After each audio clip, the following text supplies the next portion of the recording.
इनका करीबी रिश्तेदार कौन है?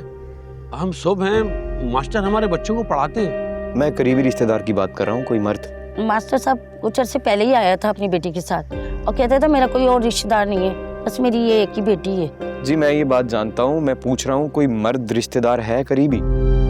आप बताएं कि बात क्या है, ये सब अपने ही है सारे। देखो मैं ये पूछ रहा हूँ कोई करीबी रिश्तेदार, कजन या भाई, इलाज का खर्च कौन उठाएगा? हो सकता है एंजियोप्लास्टी हो, ओपन हार्ट सर्जरी हो, जिसमें लाखों का खर्चा है। लाखों का खर्चा? जी, दिल का मर्ज है, ऑपरेशन होगा। कितना खर्चा होगा? काफी कुछ तो गवर्नमेंट की तरफ से हो जाएगा, लेकिन अगर ओपन हार्ट सर्जरी हुई तो 8 से 10 लाख रुपए तो लगेंगे। 8 से 10 लाख?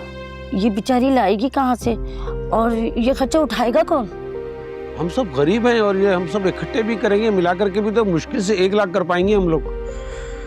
अभी इन्हें फौरन उठा के गाड़ी में लेके जाइए ना, होगी देर हो जाए। आइए आइए, सर के नीचे हाथ रखें। सुनो, वो कंप्यूटर के काम पे जो लड़का रखा था मुझे आजकल नजर नहीं आ रहा। सरकार वो इम्तिहान देने के लिए शहर गया है, ये सारा हिसाब किताब उसी ने बनाया था। इतना पढ़ लिख कर क्या करेगा? कलेक्टर बनना है क्या? 2 टके का लड़का हर वक्त इम्तिहान देता रहता है। पता कराओ इम्तिहान दे भी रहा है या बहाने बना रहा है। जी वो इम्तिहान दे रहा है, मेरी बात होती रहती है उससे। सरकार उसकी वजह से क्यों अपना मूड खराब करे? मूड तो खराब होगा ना, इतना पढ़ लिख कर क्या करेगा? कंप्यूटर चलाना आ गया बस, इम्तिहान देने ऐसे गया जैसे हुक्मरान बनना है। सरकार, हम छोटे लोग बड़ा आदमी बनने के ख्वाब जरूर देखते। ख्वाब देखने के लिए आंखें बंद करनी पड़ती हैं, और मैं चाहता हूं कि हमारे नौकर अपनी आंखें खुली रखें ताकि वो अपनी हैसियत को पहचान सके। सरकार, हमारी मजाल के हम सर उठा सके, और वो भी आपके सामने। हाँ, मगर ये नई नस्ल जो उठ रही है इसे पहले झुकना होगा। हमारे सामने सर झुका के हाथ फैलाएंगे तो भीख मिलेगी, वरना हम भी उनका इम्तिहान लेंगे। नहीं सरकार, गरीब लड़का है, जरूरतमंद है। मैं समझाऊंगा उसे कि नौकरी कर ले या पढ़ाई। हाँ, समझा दो उसे, वरना काम से निकाल दूंगा। ज्यादा पढ़ने लिखने की या बाबू बनने की कोशिश ना करे। जरूरतमंद है, जरूरतमंद ही रहे। कहीं ये ना हो कि कंप्यूटर का काम छुड़वा कर मैं उससे झाड़ू लगूं। सरकार नाराज ना हो, मैं उससे कह दूंगा, वो छोड़ देगा पढ़ाई।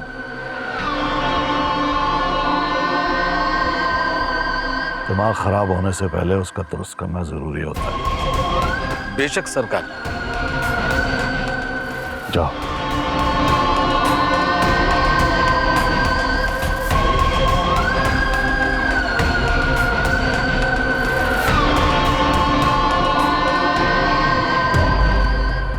या अल्लाह, मेरा इस दुनिया में बाबा के अलावा कोई नहीं है।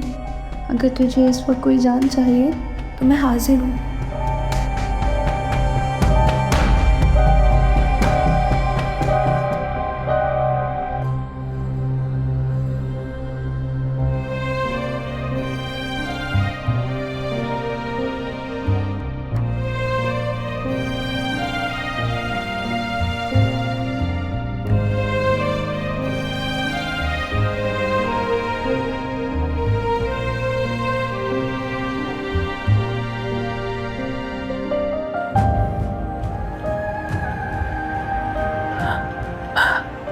पता नहीं क्या हो रहा है।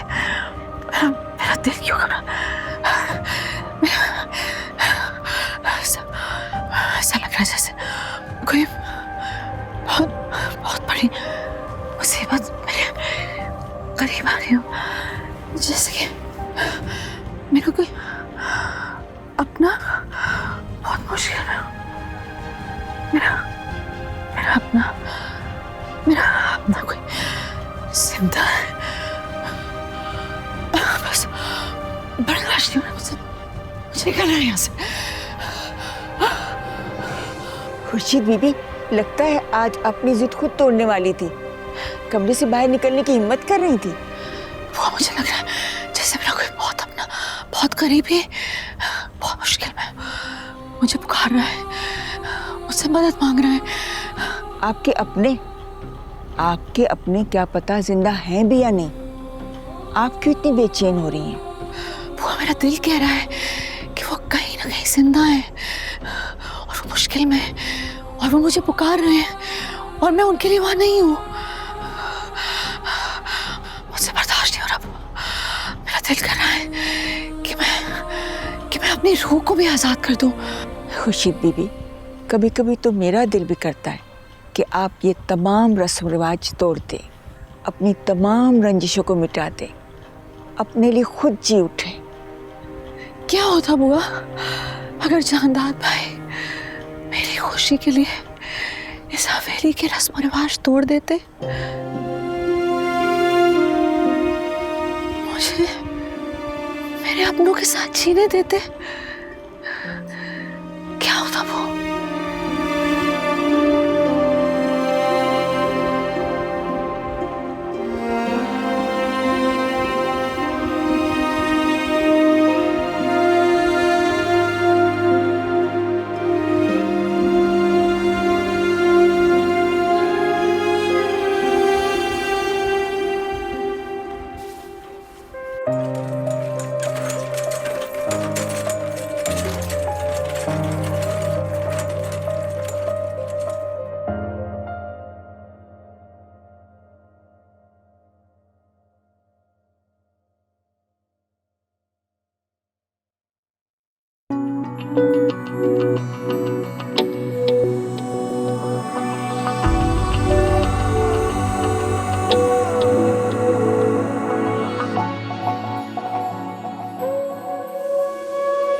मुस्कुराते हुए हर दर्द छुपाना दिल का, मुस्कुराते हुए हर दर्द छुपाना दिल का, आज भी है वही अंदाज पुराना दिल का।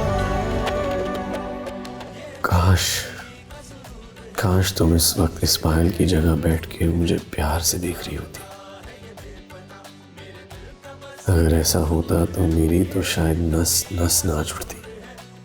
अगर किसी दिन तुम मुझे मिल गई ना, तो उसी दिन तुमसे शादी करके इस घर में ले आऊंगा, ये सोचे बगैर कि तुम हमारे खानदान की नहीं, और फिर तुम बन जाओगी बादशाह की बीवी।